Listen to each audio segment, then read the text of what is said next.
श्री स्वामी समर्थ। आजपासून गुरुपारायणाला मी सुरुवात करणार होते, त्यामुळे आज होता त्याचा दिवस पहिला।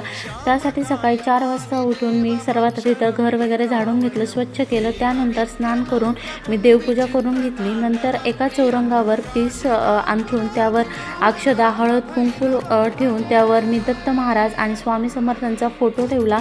त्यानंतर कलशमध्ये नागिनीचे पानं आणि नारळ मांडून घेतला। त्यानंतर इथं मी गणपतीचा अभिषेक केला। त्यानंतर अक्षता ठेवून त्यावर गणपती ठेवला। नंतर जपमाळी मी ठेवली आणि हळदी कुंकू वगैरे लावून घेतलं। त्यानंतर इथे प्रसादामध्ये मी खडीसाखर आणि पाणी आणि फळ ठेवलं होतं। त्यानंतर इथं 11 वेळेस श्री स्वामी समर्थ, 11 वेळेस श्री गुरुदेव दत्त, 11 वेळेस श्री गणेशाय नमः आणि 108 वेळेस गायत्री मंत्राचा उच्चार केला। त्यानंतर त्यामध्ये अक्षता, फूल, हळद, कुंकू घेऊन मी संकल्प केला आणि पारायणाला सुरुवात केली। पारायण पूर्ण झाल्यावर मी शिराचा नैवेद्य दाखवला आणि अशा प्रकारे श्री गुरुचरित्राचं पारायणाचा माझा पहिला दिवस आज पूर्ण झाला।